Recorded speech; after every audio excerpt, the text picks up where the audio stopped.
రాజకీయాలు నిజంగా ఏ స్థాయికి చెడిపోయాయి, ఏ స్థాయికి దిగజారిపోయాయి అనంటే అవ్వా తాతలకు ఇంటి వద్దనే ఇచ్చే పెన్షన్లు తాము చెబితేనే చంద్రబాబు నాయుడు గారు ఆపించారు అని అహంకార ధోరణితో వాళ్ళ పార్టీకి సంబంధించిన ఎమ్మెల్యే అభ్యర్థులు, మొన్ననే చూసా టీవీలో, రాజమండ్రిలో టీడీపీ అభ్యర్థి ఆదిరెడ్డి వాసు లాంటి వారు ఏకంగా ప్రెస్ మీట్లు పెట్టి మరీ చెప్పటం మీరంతా కూడా చూశారు. వీళ్ళ అహంకార ధోరణిని ఏ రకంగా వాళ్ళంతా కూడా సిగ్గు లేకుండా చెప్పుకుంటా ఉన్నారో మీరంతా కూడా గమనించారు. ఇంతటి దుర్మార్గం చేసినందువల్ల ఇప్పటికే గత కొద్ది రోజులుగానే నిన్న ఈరోజు ఈ మధ్యకాలంలోనే ఏకంగా 31 మంది అవ్వాతాతలు పెన్షన్లు అందుకునే పరిస్థితిలో అందుకోలేక, నడచలేక, అవస్థ పడలేక ఏకంగా 31 మంది ప్రాణాలు విడిచిన పరిస్థితులు కేవలం ఈ 2 రోజుల్లో. 31 మందిని చంపిన ఈ చంద్రబాబు నాయుడు గారిని హంతకుడు అందామా, లేకపోతే అంతకన్నా దారుణమైన పదమేదైనా ఉంది అంటే అదందామా అని చెప్పి ఆలోచన చేయమని కోరుతా ఉన్నా. లేకుంటే ఉద్యోగాల్లో పెట్టి తప్పుడు పనులు చేపిస్తున్నారు. వీళ్ళందరి పైన కేసులు పెడతారు. కేసులు పెడితే వాళ్ళకి ఎక్కడ గవర్నమెంట్లో ఉద్యోగాలు వస్తాయి రేపు, ప్రైవేట్లో ఉద్యోగాలు వస్తాయి రేపు అంటే వాళ్ళ జీవితాలను నాశనం చేస్తున్నారు. మీరు మీ స్వార్థం కోసం, మీ స్వప్రయోజనాల కోసం, మీ గెలుపు కోసం వాళ్ళు బలపసు చేయడం ఎక్కడ న్యాయం ఉందా దీంట్లో?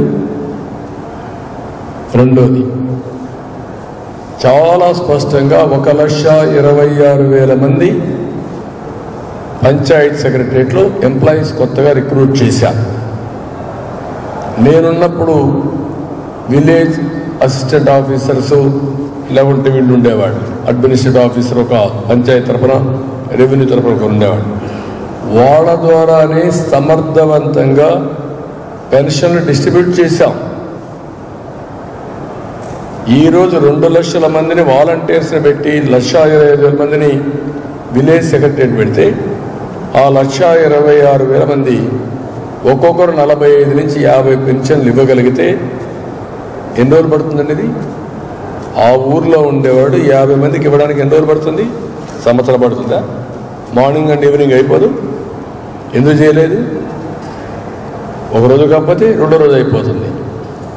అలాంటిది చేయకుండా నేను చీఫ్ సెక్రటరీకి ఫోన్ చేసి చెప్పాను, ఎలక్షన్ కమిషన్కి ఫోన్ చేసి చెప్పాను, మీరు తప్పు చేస్తున్నారు, ఎగ్జిస్టింగ్ సిస్టమ్ ఉంది, ఈ ప్రభుత్వం కావాలని పేదవాళ్ళని ఇబ్బంది పెట్టే కార్యక్రమం చేస్తున్నారు, ముసలి వాళ్ళని, అందులో కూడా అనారోగ్యం ఉండేవాళ్ళని వీళ్ళంతా కలిసి సచివాలయానికి రమ్మంటున్నారు, ఇది మంచిది కాదంటే చాలా స్పష్టం కాదని చెప్పింది.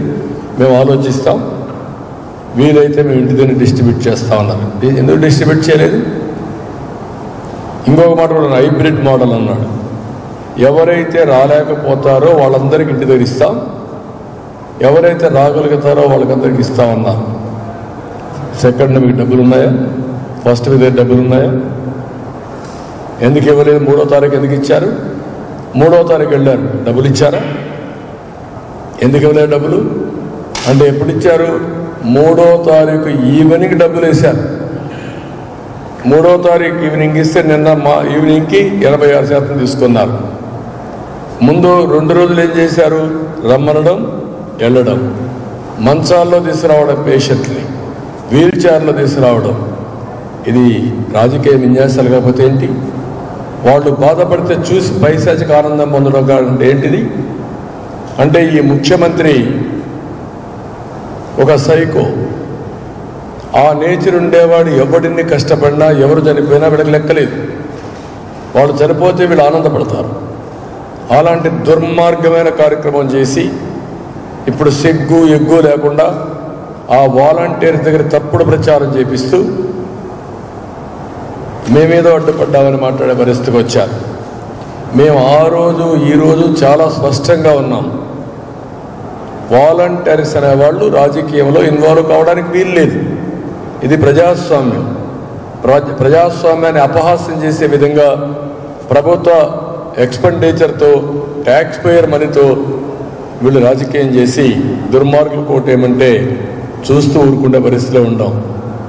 మంచి వాళ్ళకు పూర్తిగా హామీ ఇచ్చాం. మీరు ఎక్కడ ఇన్వాల్వ్ కావద్దండి, మీ ఉద్యోగాలు ఉంటాయి, మీ క్యారియర్ కూడా బిల్డప్ చేస్తామని చెప్పాం. కడాన నేను ఏ యాక్సిడెంట్ పోయానంటే 3వ తారీఖు మీరు చూస్తే మీరు ఎవ్వరూ భయపడద్దండి.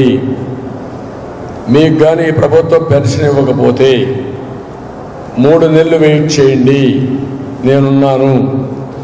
ఏదైతే 4,000 రూపాయలు పింఛన్ ఇస్తా అన్నామో 4,000 రూపాయల పింఛన్తో ఈ 3 నెలలు కూడా కలిపి జూన్ మీకు అందరికి ఇచ్చే బాధ్యత. జూన్లో ప్రమాణ స్వీకారం అవుతాను, జూలై నుంచి ఇస్తా. ఏప్రిల్, మే, జూన్ అదనంగా 1000 రూపాయలు చొప్పున ఇచ్చే బాధ్యత నాదని చెప్పారు. ఆ దెబ్బతో భయపడిపోయి మొన్న డబ్బులు రిలీజ్ చేశారు. డబ్బులు రిలీజ్ చేశారు, కానీ ఎక్కడైతే వీళ్ళు చెప్పారో సీరియస్గా అనారోగ్యంగా ఉండేవాళ్ళని, నడవలేని వాళ్ళని, వాళ్ళందరినీ ఇండ్ల దగ్గర ఇస్తా ఉన్నారు. అది ఇవ్వకుండా ఇబ్బందులు పెట్టి కొంతమంది చనిపోయేట్టుగా చేసి శవ రాజకీయాలు చేసిన పార్టీ ఈ పార్టీ. వీళ్ళ డిఎన్ఏలోనే ఉంది శవ రాజకీయాలు చేయడం, అలవాటు అయిపోయింది ఈ పార్టీకి. అందుకే నేను చాలా తీవ్రంగా ఖండిస్తున్నా. ఈ పెన్షన్ అనేటివి తెలుగుదేశం పార్టీ 83లో ఎన్టీ రామారావు గారు ప్రారంభించారు, 30 రూపాయలు. 95లోనే మళ్ళీ ముఖ్యమంత్రి అయిన తర్వాత 30 రూపాయలు 75 రూపాయలు చేశారు. తర్వాత రాజశేఖర రెడ్డి వచ్చి ఆ 75 రూపాయలు 200 చేశాడు. నేను 14లో మళ్ళా ముఖ్యమంత్రి అయిన తర్వాత ఒకేసారి 5 రెట్లు పెంచి 200 1000 రూపాయలు చేశాను. మళ్ళీ పెరిగిన ధరలు వాళ్ళ అవసరాలు దృష్టిలో పెట్టుకుని 1000 రూపాయలు 2000 రూపాయలు చేశాను. నువ్వు ఇచ్చిందంత 5 సంవత్సరాలు 250 250 చొప్పున పెంచి మొన్న లాస్ట్ నిన్నే 3000 రూపాయలు చేశావు.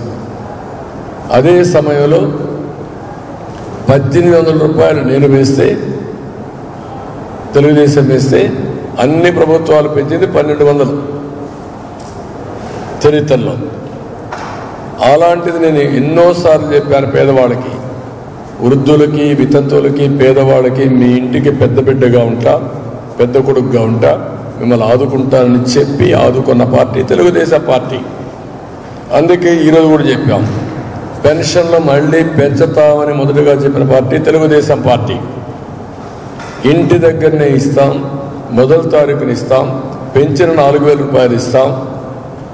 ఒకవేళ ఎవరైనా నెలలో తీసుకోలేకపోతే 3 నెలల వరకు క్యారీ ఓవర్ ఉంటుంది. 1 నెలలో తీసుకుని నెక్స్ట్ మంత్, ఇది 3 నెలల వరకు ఒకేసారి తీసుకుని వెసులుబాటు ఇస్తామని చాలా స్పష్టంగా చెప్పాం.